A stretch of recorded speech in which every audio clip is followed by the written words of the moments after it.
Bem, a partir desta aula, nós vamos tentar penetrar progressivamente a ideologia de gênero.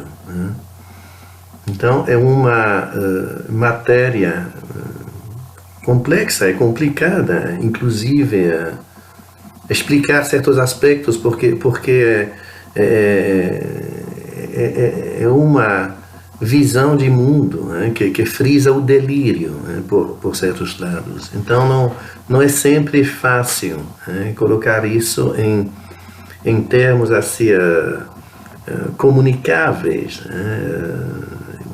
assunto de complicada comunicabilidade, eu diria.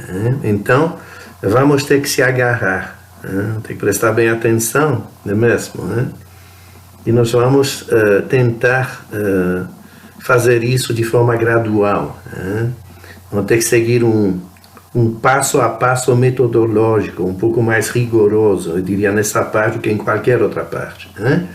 A primeira coisa que nós temos que constatar é que o homossexualismo político ele meio que gosta de carona ideológica.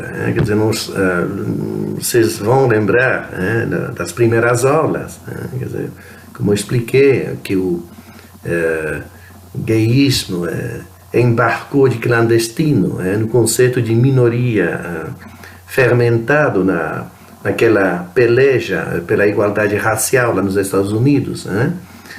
Então, ele vai, mais uma vez, pular no bonde andando do pensamento de gênero. Então, um raio-x da mentalidade LGBT não prescinde de uma viagem, digamos, no imaginário fundador do feminismo radical, porque é nesse Women's Lib, Women's Liberation, dos anos 70, 80, que se cria a medula da odierna cultura de diversidade sexual.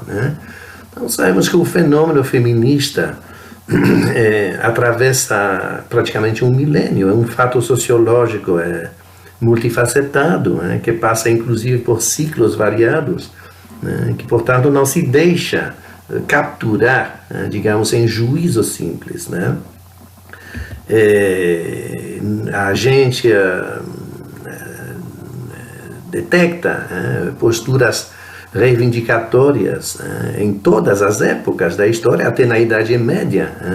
Então isso aflora em muitas ocasiões na história, não é mesmo? Digo as reivindicações feministas, E os primeiros estágios dessa luta, pelo menos do feminismo clássico, registram com certeza lutas saudáveis pela igualdade legal e institucional, não é mesmo? Até pouco tempo atrás, nós temos que levar tudo isso em conta. A mulher não votava sequer, ela nem podia contratar sem a anuência do marido. Então, do direito de voto à plena capacidade jurídica, os tempos heróicos do século XIX e das duas guerras mundiais compõem a saga feminista com momentos de inquestionáveis vitórias, especialmente as duas guerras, que foram momentos em que a mão de obra feminina se tornou necessária, porque os homens estavam nos campos de batalha. Portanto, a mulher, naquela hora, saiu de casa para ir trabalhar. Então, e ela tinha mais poder de barganha para reivindicar maior igualdade. Agora, isso dito, o movimento, então, sem querer desmerecer essas conquistas, o movimento criou uma dinâmica própria que não soube parar, diria, depois das conquistas, e inventando modas de sociedades afluentes que não têm mais o que fazer a não ser justamente inventar modas. Os meios ativistas europeus e norte-americanos resvalaram gradualmente para o lado das relações pessoais, né? Das relações íntimas, inclusive, né? E políticas entre os sexos. Né? E essa fase que está em gestação nas universidades norte-americanas desde o fim do século passado é que integra, eu diria, o que quase que fabrica, né? O DNA filosófico do homossexualismo moderno. Né? Agora, esse clima, evidentemente, não maturou, né, da noite para o dia. Ele foi fruto de fatores múltiplos e heterogêneos, né? E até do próprio vigor da economia de mercado. E aqui eu vou fazer uma leitura um tanto marxista da história, porque me parece, né, oferecer uma boa interpretação do fenômeno. Eu penso que são muitos aspectos, né, a evolução das forças produtivas, ou seja, a evolução da infraestrutura econômica impacta a evolução da superestrutura ideológica, né, e vice-versa, né, quer dizer, há um feedback em tudo aquilo, há uma dialética que se instala entre essas duas dimensões da realidade social, né? E eu penso que o ferramental marxista penetra muito bem isso, né? Às vezes, né, os conceitos marxistas podem ser muito eficientes como instrumentos de conhecimento da realidade social, né? Mesmo se tiveram resultados deploráveis, na minha opinião, como instrumento de organização social, política, econômica, não é mesmo? Né? Mas digo como ferramentas de conhecimento, de interpretação da realidade social, às vezes eles fornecem como a oportunidade, né, de penetrar dimensões que passam despercebidas a outro ferramental teórico, né? Então vamos lá. O capitalismo ele brotou na Europa, matando o feudalismo, né? Todo mundo conhece essa história. A forma medieval de produzir e distribuir riquezas não convinha à burguesia em ascensão, porque travava o homem numa estratificação estatutária da qual só saía com a morte. Então não havia mobilidade social. Quer dizer, hoje em dia a gente pode nascer pobre, se esforça e sobe na vida. Naquela época não. Quer dizer, o senhor do castelo nascia senhor do castelo e morria senhor do castelo. O servo nascia servo, vivia servo e morria servo. Não tinha saída. Também o primeiro, ele não podia desalojar o segundo da gleba, ou seja, o senhor do castelo não podia expulsar o servo, o pobre da terra. Naquela época a terra sequer era propriedade privada, ela não pertencia a ninguém em particular, não é mesmo? Então o servo era acessório da terra, né?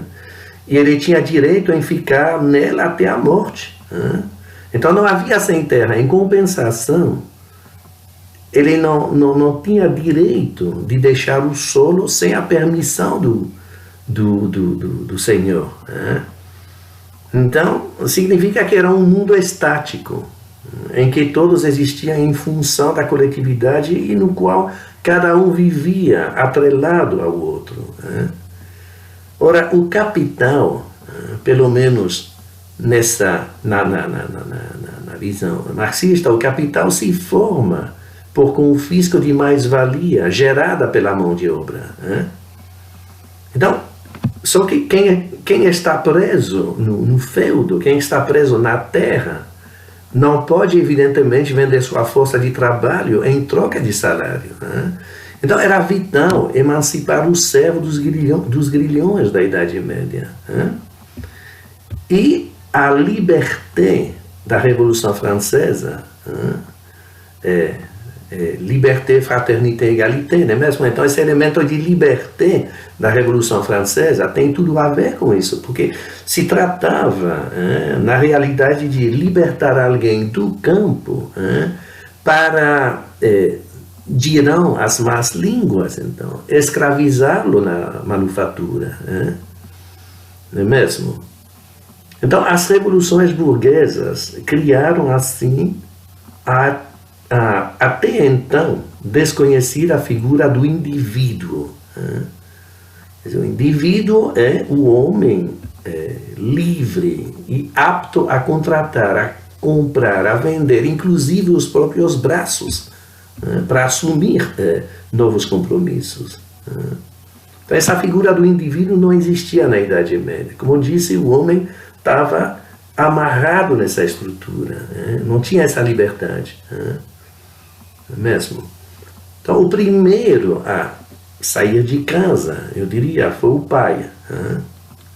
A mãe, por um óbvio determinismo natural, que deixa, evidentemente, as feministas em alvoroço, a mãe ficou cuidando da prole no lar, enquanto o genitor apertava parafusos na indústria para pôr o pão na mesa. Mas, com o tempo, o capital cresceu e também cresceu a fome por força de trabalho. Então, a metade feminina foi solicitada e respondeu em massa.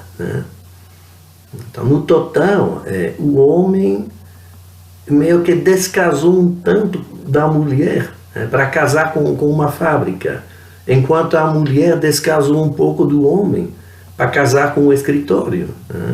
E algumas fissuras apareceram no cimento da família. Cada um, então, respondeu à chamada do capital, foi para seu lado. E a história, evidentemente, não cabe nessa caricatura, mas é a versão que vale na contingência de ter que contar tudo em poucas palavras. De qualquer forma, fato é que se constrói de um lado, destruindo do outro. Mesmo? Agora, se a mulher, o homem e o corpo social, em conjunto, ganharam mais do que perderam com isso, então isso vai do julgamento de cada um. Mas não há dúvida, me parece, que a evolução da infraestrutura econômica transformou a percepção da função feminina e do papel masculino. Assim, o tradicional núcleo familiar indiviso, que se expressava de primeira em bloco, pela única voz paterna. Então, esse tipo de família foi lentamente penetrada e atomizada pelo individualismo reinante. Pai, mãe e filhos abandonaram progressivamente os referenciais de solidariedade biológica para atender à chamada do capital. E produzir e consumir tornaram-se, então, compromissos prioritários, com o gradativo respaldo da lei e do Estado, a ambição profissional e shopping center e coisa desse tipo moldaram um novo ideal humano, minando, pela mesma ocasião, as defesas do padrão antigo. Agora, nada de catastrófico até pouco tempo atrás. Quer dizer, a sociedade, apesar de tudo, permanecia coesa. Eu diria que não tinha grande coisa, até, digamos, 50 anos atrás, que não se controlasse com uma boa educação. Quer dizer, a célula base, a família, continuava em pé, porque não existia força política organizada para sua demolição. A família era apenas uma instituição sociologicamente exposta às mudanças, e em busca ininterrupta de mecanismos de proteção e adaptação, mas como qualquer outra instituição, sem mais, porque não havia conspiração contra ela, não havia então complô. Então isso é basicamente o quadro, eu diria, da minha infância.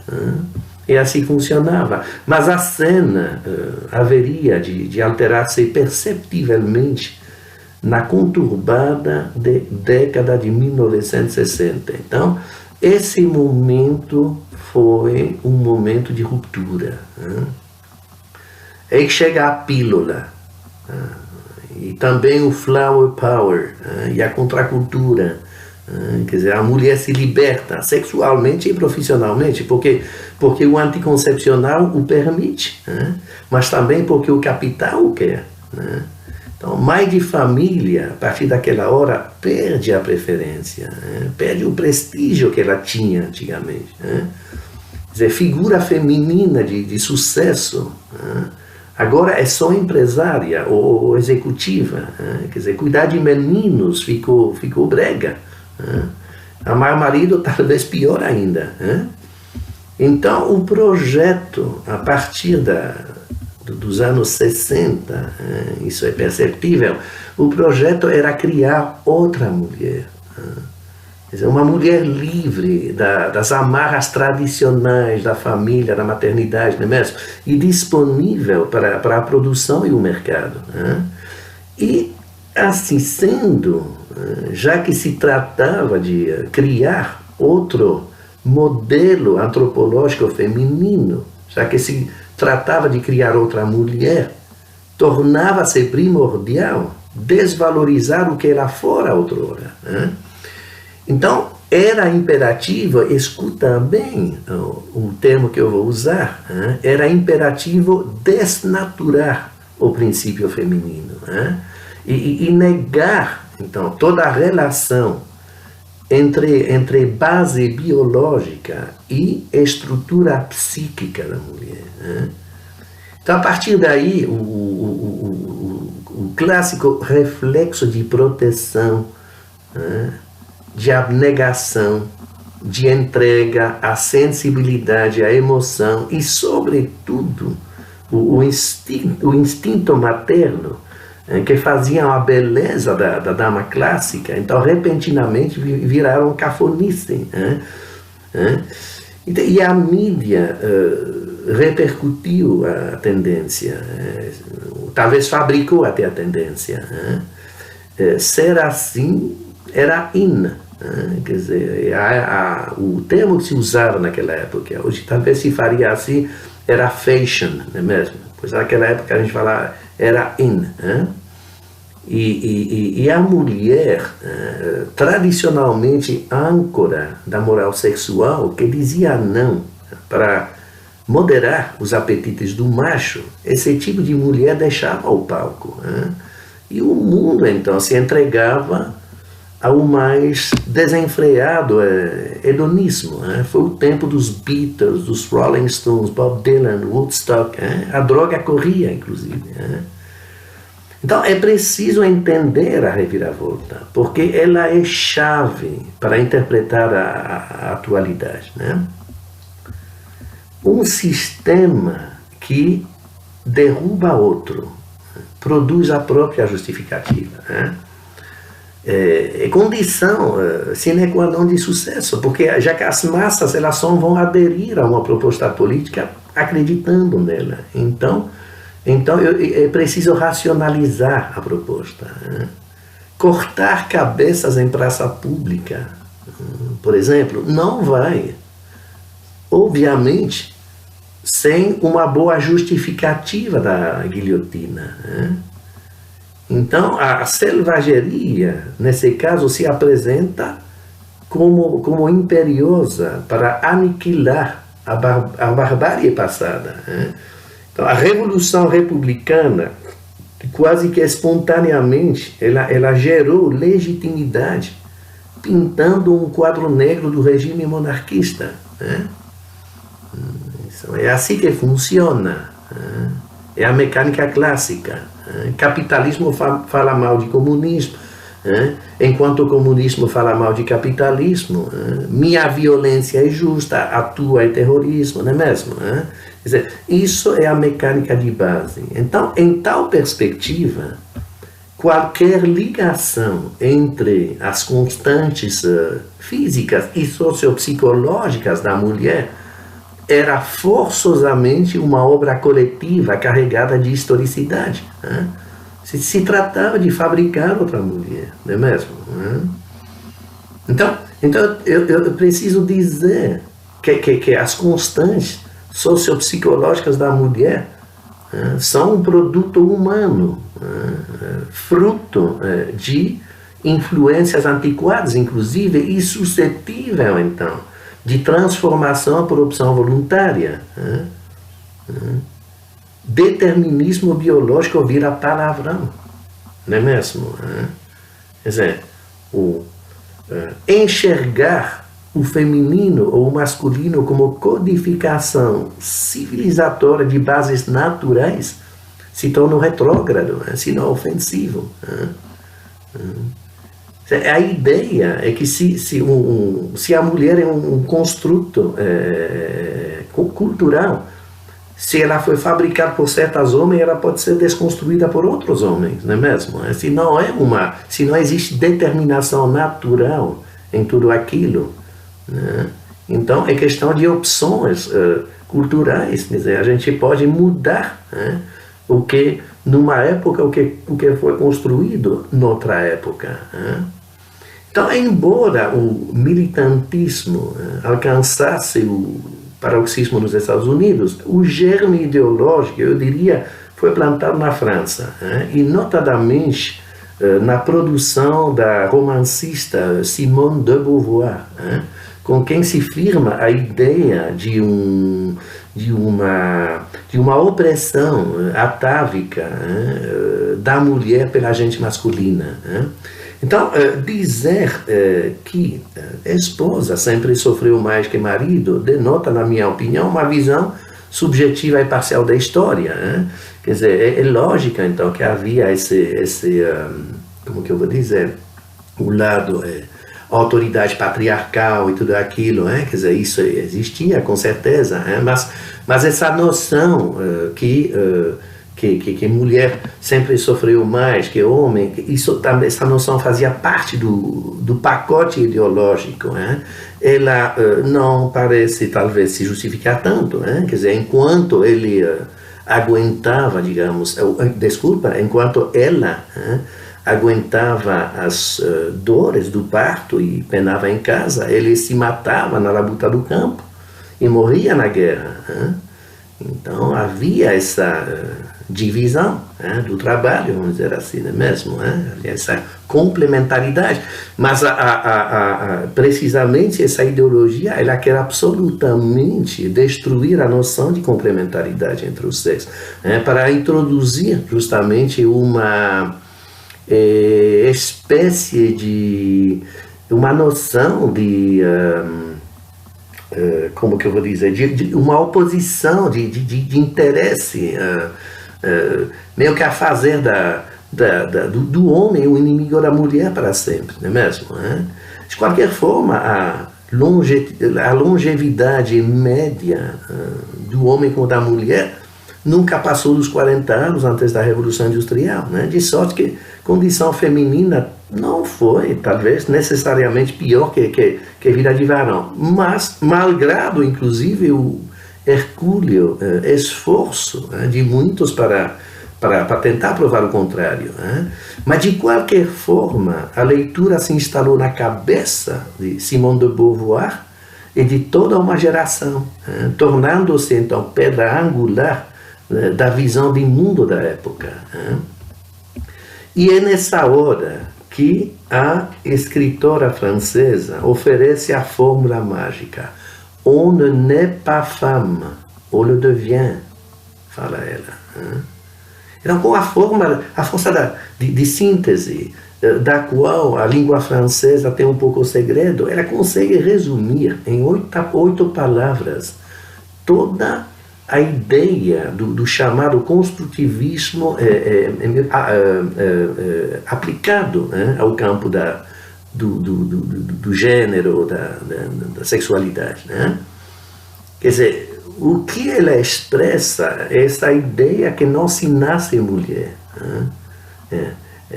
Ser mulher é coisa que se aprende por condicionamento. A menina é educada à submissão e internaliza papéis subalternos, conquanto não são.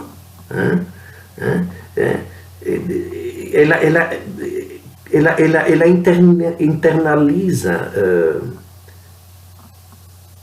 deixa eu reformular, ela internaliza papéis subalternos como inatos, exatamente,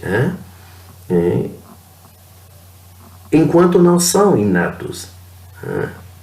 Só que nesses papéis subalternos em questão, a Simone de Beauvoir e toda essa geração, ela coloca justamente a maternidade.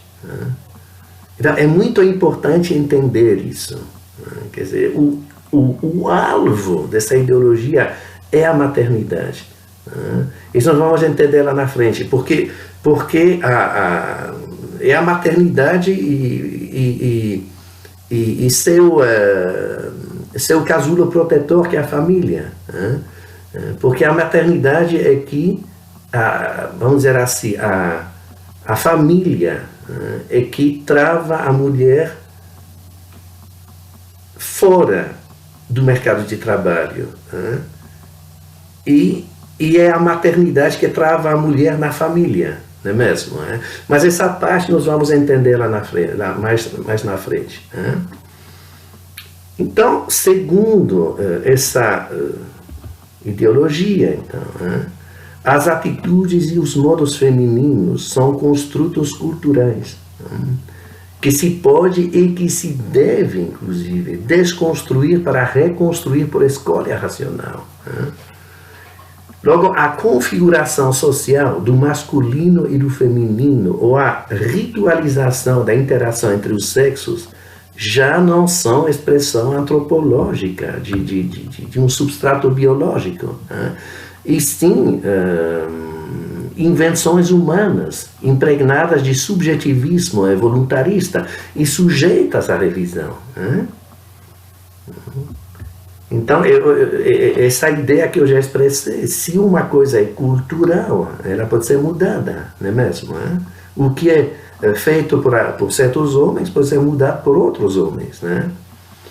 E, nessa hora, a faculdade de hospedar e amparar a vida, eu volto então para essa ideia de maternidade, função sublime e sumo poder em outras culturas, de repente se torna escravidão na ideologia imposta. Quer dizer, a maternidade e seu casulo protetor, que estão na mira. Maternidade é a família. A família perde a distinção de santuário da vida para transmutar-se em instrumento de tirania masculina e subjugação feminina. Então, o homem, inclusive, é culpado. A partir daí, é culpado, então, pela subjugação da mulher. O alvo da ira é o macho. Né? Então, é até um pouco assim,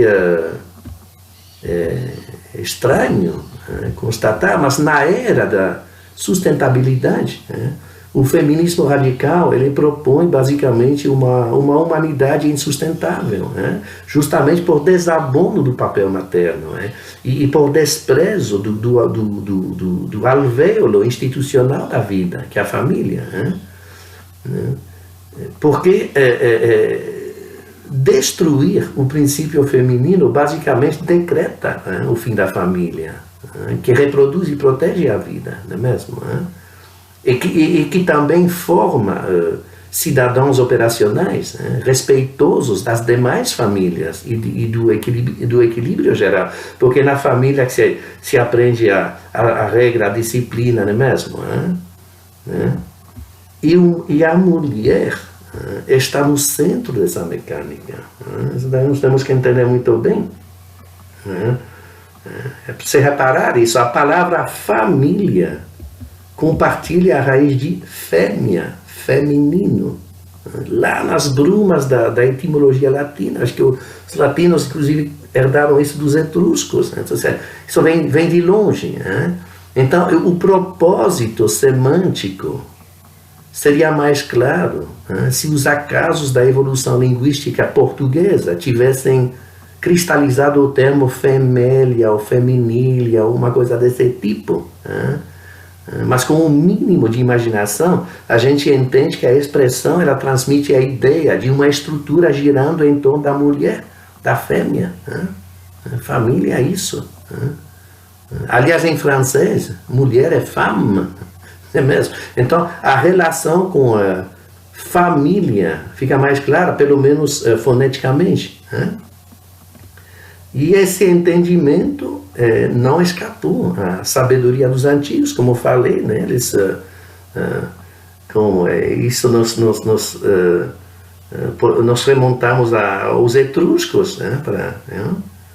Então, pelo menos eles lograram traduzir esse entendimento numa linguagem, né? Que reconhece a mulher como pivô do poder último de perpetuar a vida. Né? Nesse terreno, ela é quem reina. Ele é antecessório, com variações segundo as culturas. Inclusive, o quadro moderno mitiga muito esse cenário, mas não apaga os instintos básicos. Inclusive, a composição do vocábulo husband, em inglês, não é mesmo? Marido. Então, esse husband faz do marido um simples agregado a serviço do projeto, a serviço da família, a serviço da vida. Porque o primeiro elemento, hus, é uma variação extinta de house, casa. É uma forma arcaica de casa, quer dizer, na raiz germânica, então, era hus, não é mesmo? Enquanto band tem a ver com to bind, que evoca a amarração, ligar, amarrar, não é mesmo? Okay. O band é bandagem, não é mesmo? Como no estrangeirismo bandage, aquele esparadrapo, não é mesmo? Bandage, né? Então, macho convencido pode baixar o faixo, porque é antes amarrado que marido. Quer dizer, o husband é aquele que está amarrado na casa, não é mesmo? Traduzido, então, o sentido etimológico é esse. Então, ele é o agregado da casa, o que expressa esse vocábulo. A ideia que transmite, então, é de alguém que gira por conta, cuidando, assim, correndo para cuidar da prole. Mas o pivô do drama é a mãe.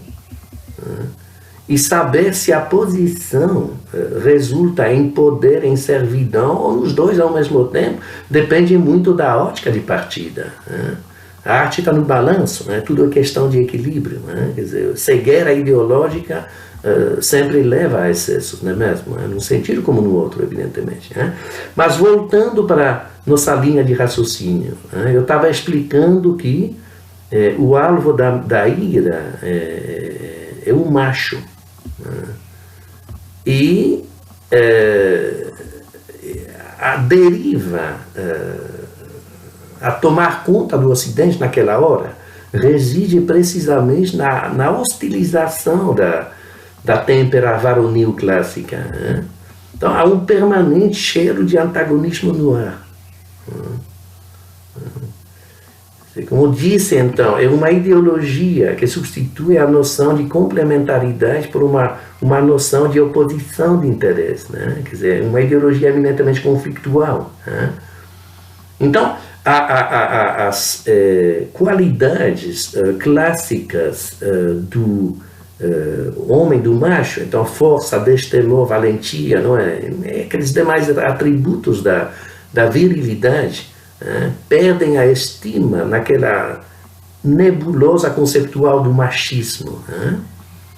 Então, tudo vira machismo a partir daquela hora. A matriz de raciocínio, repito, se torna eminentemente conflitual. Repito, ela substitui aquela ancestral noção de complementaridade por uma vaga oposição de interesse, que fazem do homem, então, o inimigo da mulher. Então, o provedor, com vocação à tutela protetora, a partir daí ele tem que se desculpar um pouco pela testosterona, não é? E negar a própria essência, não é mesmo? E esse credo, ele faz hoje parte dos programas escolares em vários países, e inspira, inclusive, uma rica argumentação sobre a distinção azul-rosa, sobre a oportunidade do garoto cuidar de boneca, sobre ou da menina brincar com o caminhão, não é mesmo? Ou sobre a necessidade de guria aprender a fazer xixi sentado, tem isso também, não é mesmo? Então, e pior que se teoriza sobre isso, não é mesmo? Então, como se não tivesse outra coisa para fazer, ok? Então, nós percebemos que, a partir disso, a busca de igualdade perante a lei, isso que foi vamos dizer assim, o ideal do movimento feminista, inicialmente. Então, essa busca de igualdade perante a lei cede o lugar a uma pretensão de equivalência psicofísica. Então, a mulher é masculinizada, e o homem é emasculado. Então, é proibido ser meiga para a mulher e é vetado ser bruto para o menino. E todos crescem sexualmente mal definidos, não é mesmo? Agora, percebe-se, contudo, que a inibição recai principalmente sobre as qualidades masculinas. Então, você vê nas escolas, nós vamos falar da Suécia daqui a pouco, então é isso que se ensina, não se pode, por exemplo, arrancar o brinquedo do colega. Menino faz isso. Menino briga, dá porrada, tudo aquilo. Isso não pode, isso é reprimido. Agora, a menina é mais meiga, ela compartilha o brinquedo e isso tudo bem. Então, o que estou querendo falar é que a gente nota uma desvirilização ou uma feminização precoce do macho. Isso com dramáticas sequelas para o resto da vida. Assim, uma reportagem realizada por uma equipe francesa em Estocolmo, capital da Suécia, então, associa com muita sagacidade a educação na infância e o divã na idade adulta. Vocês puxam isso na internet, isso não vai para a mídia mainstream, isso não vai para a Globo e suas mega congêneres, Quer dizer, a mídia mainstream, então, faz a apologia desse tipo de ideologia. Quer dizer, os grandes canais de televisão são uma vanguarda, praticamente, da ideologia de gênero. Então, eles não passam qualquer tipo de reportagem que venha vamos dizer assim, evidenciar o lado negativo desse fenômeno, não é mesmo? Então, é o tipo de reportagem que vocês puxam na internet. E isso é feito por jornalistas freelance, quer dizer, independentes, não é mesmo? Então, a gente vê o vídeo mostra, porque nós temos que lembrar que a Suécia se gaba de pioneirismo no assunto. Então, a filmagem, ela mostra primeiro crianças numa sala de aula e faz uma entrevista com com a professora, que toda orgulhosa, então explica a sua metodologia e tudo aquilo, não é mesmo? E aí, no meio da filmagem, no meio do vídeo, quer dizer, o plano muda, e passa-se da infância, então da sala de aula, para a idade adulta, né? E para um grupo de maridos, né? Quer dizer, passa-se então das crianças na escola para um grupo de maridos abandonados, né? Em terapia de grupo, no consultório psiquiátrico, né? Sugerindo os resultados então desse tipo de educação, no momento da escolarização, então sugerindo com lucidez, me parece, que o sistema escolar sueco fabrica cornos por atacado, não é mesmo? Simplesmente porque a mulher já não acha mais sua conta nesse tipo de homem, não é mesmo? Então você vê um que fala, a minha fugiu com um turco, a minha tá me chifrando com um italiano, então fica até um pouco cômico, mas me parece ser o resultado inevitável desse tipo de educação. E essa proposta pedagógica, ela sinaliza, eu diria, a paulatina vitória do construtivismo sobre o essencialismo, quer dizer, a natureza masculina ou feminina, biologicamente determinada, é blasfêmia, não pode. Tudo é questão nessa forma de pensar, então, tudo é questão de estímulo e de adestramento. Então, a mulher pode ser desconstruída, reconstruída e empoderada, enquanto o homem deve ser desconfigurado, reconfigurado e desautorizado. Então, essa visão está no ar. E aderir é de bom tom, num jantar inteligente, não é mesmo? Ou no campus universitário. Contestar é coisa de caipira. E aí o eleitor, ele vai às urnas com essa canção na cabeça, e o legislador, evidentemente, ele cozinha ao gosto da freguesia. E a fêmea castra um macho, então, com a ajuda do Estado. E o ponto culminante, até agora, porque já que a dinâmica, ela traz surpresa após surpresa, mas eu digo até agora, então, nas minhas leituras, o que mais me impressionou foi a Convenção do Conselho da Europa sobre a prevenção e o combate à violência contra a mulher e a violência doméstica, 2011, chamada também Convenção de Istambul. Essa convenção, ela introduz a noção de agressão psicológica. Beleza? Então basta provar, de certa forma, que o marido não sorri como deveria sorrir, ou que ele não fala o que convém falar, para um juiz conceder o divórcio e reduzir o pai a pagador de pensão, sem direito de visita, porque quem é violento, evidentemente, não pode chegar perto de criança. Então, a Espanha ratificou esse instrumento, e são ex-maridos de joelhos, há centenas, e o mesmo tanto de filhos crescendo sem modelo paterno, pior, quer dizer, invenção de prodígio, com certeza, criação de gênio. Então, eu falei da Espanha porque eu achei fontes para a Espanha, mas provavelmente isso se reproduz em todos os países europeus, não é mesmo? O Canadá, por exemplo,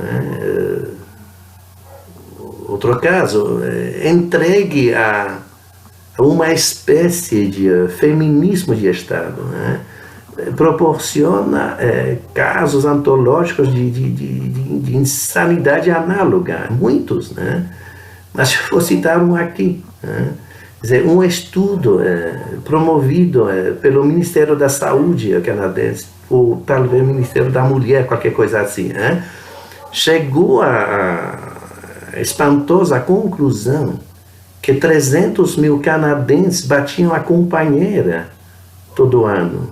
Que 300 mil maridos, então, batiam a mulher todo ano. Né? E o número assusta. Quer dizer, pelo menos para mim, eu conheço o Canadá. Não, é um país notoriamente tranquilo, né? Para que não dizer civilizado. Então, essa cifra assusta. Né? Contudo, o mistério ele se dissipa com a descoberta da metodologia usada. Então, a pesquisa ela se limitou, na realidade, em perguntar, a perguntar a esmo, assim, na rua, o que as pessoas pensavam a respeito. Em meio àquela psicose alimentada por um exército de ONGs feministas e uma dose cavalar de propaganda televisiva, todo entrevistado, ele tinha, sinceramente, a impressão de uma situação alarmante e lembrava de alguém, que soube de outro alguém, que escutou de mais alguém e a coisa vai, não é mesmo? Agora, o cômico é que esse tipo de relatório serve de base para a proposta de políticas públicas. Né? Então, tudo isso é fabricado, é fictício, evidentemente. É que nem aqui no Brasil. Né? Quer dizer, com as estatísticas sobre mulheres que morrem em aborto clandestino para justificar, então, não é mesmo, a legalização do aborto. Mas isso não tem base nenhuma. Inclusive é impossível fazer estatísticas sobre abortos clandestinos, não é mesmo?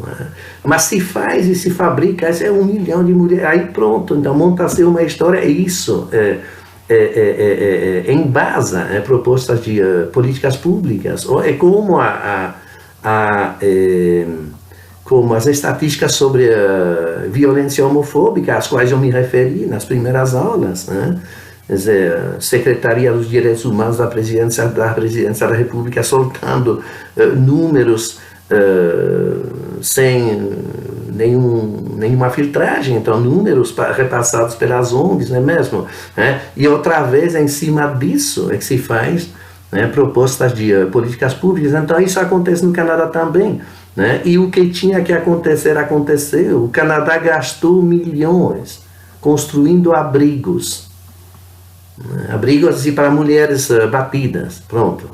Esses abrigos estão cheios de assistentes sociais, de psicólogas, que passam o dia confortando-se e clinicando-se mutuamente, porque mulher batida não há.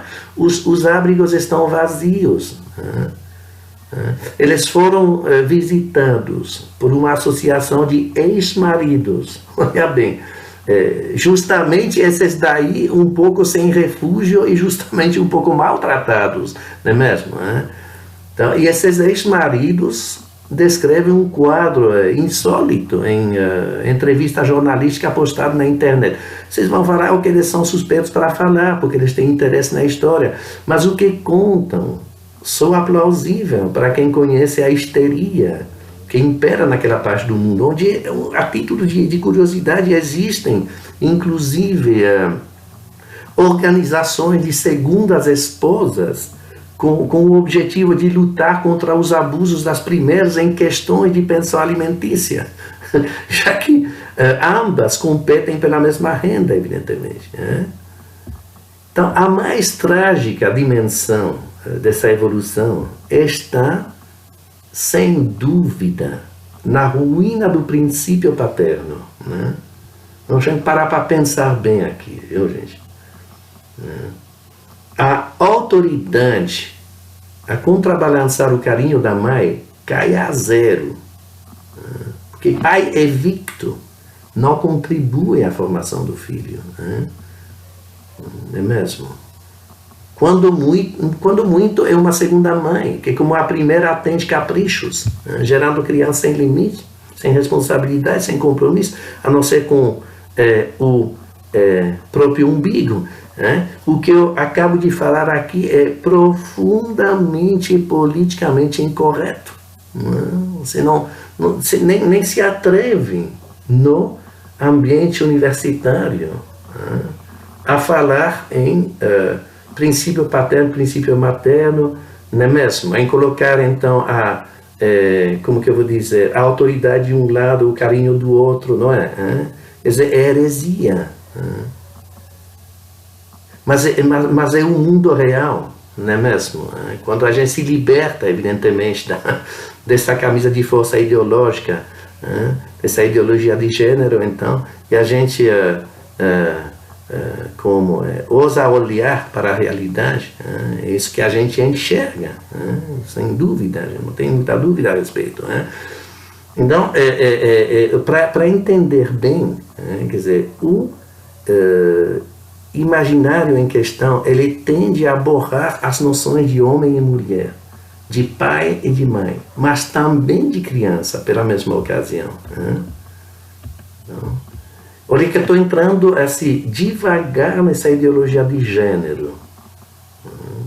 Vocês vão perceber progressivamente que se trata de um desmonte da família. Não é mesmo? Evidentemente estou falando da família de verdade, aquela que eu acabo de descrever. Aquela então que gira em torno da mulher, da maternidade, da reprodução, não é mesmo? É lógico, então, que vocês têm agora propostas de família, entre aspas, ok, alternativas e tudo isso.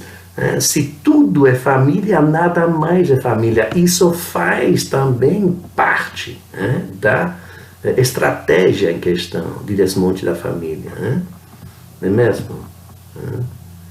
Se você casa madame com um cachorrinho para adotar um periquito e chama de família, então a partir daí se destruiu a família. Nada mais é família. Isso é parte da estratégia. Vocês vão ver isso nas próximas aulas. Quer dizer, a gente extrai isso textualmente dos escritos das ideólogas do movimento. Então a gente não tem dúvida sobre os alvos, não é mesmo?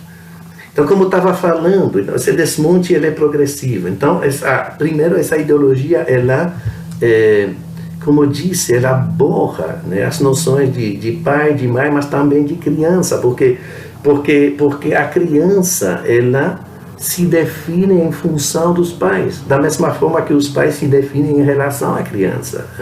Criança é quem não tem capacidade nem juízo para tomar conta de si mesmo, é quem precisa de orientação e de criação. Por isso se chama criança, da raiz criar. A língua sabe o que faz, não é mesmo? Só que a criação, ela implica evidentemente autoridade e obediência. O que essa filosofia também nega. Porque ela tem que negar isso para esse trabalho de desmonte da família, evidentemente. Sem autoridade não tem paz, e sem obediência não tem criança. E sem hierarquia não tem família. Não é mesmo? Então, essa noção de família democrática também é invenção dessa ideologia, porque ela inviabiliza a família como sistema, como espaço de aprendizado da cidadania, da disciplina, da regra, pela simples razão que é proibido proibir, não é mesmo? Então, doce mundo igualitário, porém, desagregação do tecido social em perspectiva, sem dúvida, parece uma inevitável consequência. É mudar a palavra a quem não sabe usá-la. Então, o declínio do poder paterno e materno faz parte do fenômeno, faz parte do projeto da estratégia. O declínio do pátrio poder, não é mesmo? É isso que está na mira. Mas não apenas isso, que eu falei, nós vamos penetrar isso então progressivamente. Agora, por que essa aversão pela autoridade? Por que essa birra com a noção de família hierarquizada? aqui realmente nós estamos entrando na quintessência do pensamento de gênero. Né? Mas isso vai ficar para a próxima aula. O que eu disse, nós temos que ir devagar. Vai ficar para a próxima aula, mas tem que vir outra vez com toda a cabeça, porque agora chegou a hora dos delírios e das utopias.